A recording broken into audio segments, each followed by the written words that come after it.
What's going on, everybody? Welcome to the channel. Thanks for tuning in. So today we are talking about the season 6 of The Fear of the Walking Dead. Now, this show so far has had two epic episodes. Both episodes were super good, super amazing, and a lot actually has happened in just these two episodes. Unlike season 5, where 5 was kind of slow and kind of drawn out, it really wasn't that exciting of a season, but they really came back swinging hard in season 6. Now, Virginia is the first character we're going to talk about, and she is one of my favorite characters actually of this show. She reminds me of Negan a lot. She's like the female version of Negan, but I tend to think that she's more ruthless than Negan because she seems like she will get it done, and she is for the future, and she really is trying to build some interesting different types of groups that kind of work for her. She kind of enslaves people just like Negan kind of did, except Negan lead it in a lot of fear.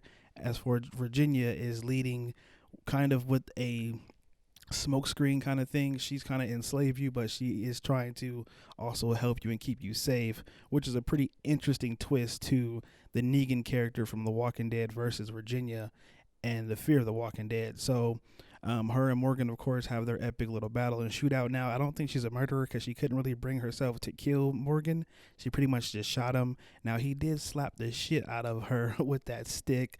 That was pretty funny. I really like that scene. But I was hoping that she may have killed him, but she really is not a murderer. So she really, struggled with trying to actually pull the trigger. And she just figured she'd leave him for the dead because Walker started to come after she shot him. So we all thought Morgan was going to die. I mean, his eyes were turning red. He kind of started to look like a walker. I mean, the guy who saved him actually mistook him for a walker because he looked so messed up. But that's because, his bullet wound was getting infected and he was kind of starting to turn, but he was able to get saved. And unfortunately, the guy who saved him, of course, he didn't live to see, he only got to live to see his baby's birth. He didn't live to tell the story. And of course, one of my favorite characters that showed up, but he wasn't there for long, was the new character, the bounty hunter. Now, this guy reminds me of the old school movie Candyman's character because he has that same kind of look, trench coat and crazy weapon, and just really that big presence on screen, that deep voice. I really like the bounty hunter scene when he cut off the dude's head after he fed him. That was pretty interesting. He let him eat some fresh chili, and then he cut his head off, which was so savage. It's ridiculous. I mean, what kind of a guy is a bounty hunter at the end of the world and has a hound dog and a big ass axe? That was pretty funny.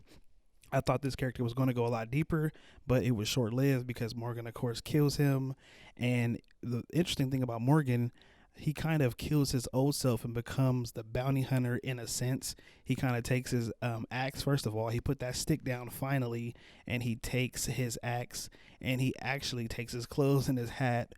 And I think that's a representation of killing his old self and kind of becoming a new person because in this world he's in and because the situation he faces, he has to, kind of, be somebody different in order to do the things that he has to do, especially to go back and get his people because Morgan's character pretty much doesn't leave anybody behind. He kind of has that weird complex where he can't have no man falling behind. So he's an interesting character because of that. Now, Virginia is a much savagery character. She's a very much of a savagery type of person. I mean, she split everybody up, and she even took Skidmark, which I think everybody loves Skidmark, and Daniel. She literally took the group and she took Daniel's cat. I mean, who takes a cat from a person? She wouldn't even let Daniel have Skidmark. Now, also, Daniel is my favorite character of the season and of the show, period, because his tactics and his military background and his style I really enjoy because he comes from military, he comes from assassinating people and murdering, and he knows exactly what it is. So him playing kind of the fool or playing dumb, it was really interesting because he literally fooled everybody. I mean, he even fooled Strand, and Strand has spent a lot of time with him, and he knows him. So he really tricked Strand, and by tricking Strand, he pretty much tricked everybody. I mean, even the girl that he really, really had a lot of love for, he had to kind of play it off, even when she was singing and trying to play the favorite song, so that so that he would remember her. So his playing the fool kind of role was really genius, but he knows how to, you know, uh, make everybody think that he is forgotten and he is just a barber now and he's on board with their plan, but really he's doing all that, of course, and if you don't know, it's so that he can get all the information because he's cutting everybody's hair and people talk and loose lips sink ships. So that's kind of the style and the tactic that he has picked up. Now, at the end of that episode, I do love him and Morgan's reunion and him kind of look around like, does anybody kind of watching me? And then he kind of responds to Morgan. That was really cool. It was exactly what I was hoping for because I thought maybe they had brainwashed him or something because of how he was acting.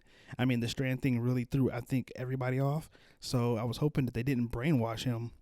So I'm glad he was showing that he was just playing the fool, which is awesome. Also, Strand, oh my gosh. I really thought Strand had turned a new leaf. I thought he would, prove Daniel wrong with the whole, Daniel knowing him and he's all for himself. But as you can see at the end of the episode, he is just for himself. He literally took this girl's deal, or took Virginia's deal, and he was outed by Dakota, of course. But he took the deal and he got what he wanted, higher power kind of a role, and he gets to be safe and be cushy and, do the thing that I think he's always wanted to be as a king or, somebody of higher standard. So he literally got it and he sent Alicia away because he doesn't want to be around her because, of course, if she's around, then she'll make him, fight back and, maybe not get the life that he really wants because he's always kind of been, a scammer kind of person. So it's always, scamming for survival. And the same thing goes in the Fear of the Walking Dead world, or just the end of the world, period. So we'll have to stay tuned to see what happens to Strand's character and if Alicia ever even forgives him for what he was saying in the last episode and what he basically did, and if he decides to get on some kind of a power trip, which I think in the future episodes he might get on some type of power trip. Now, the last character, Dakota.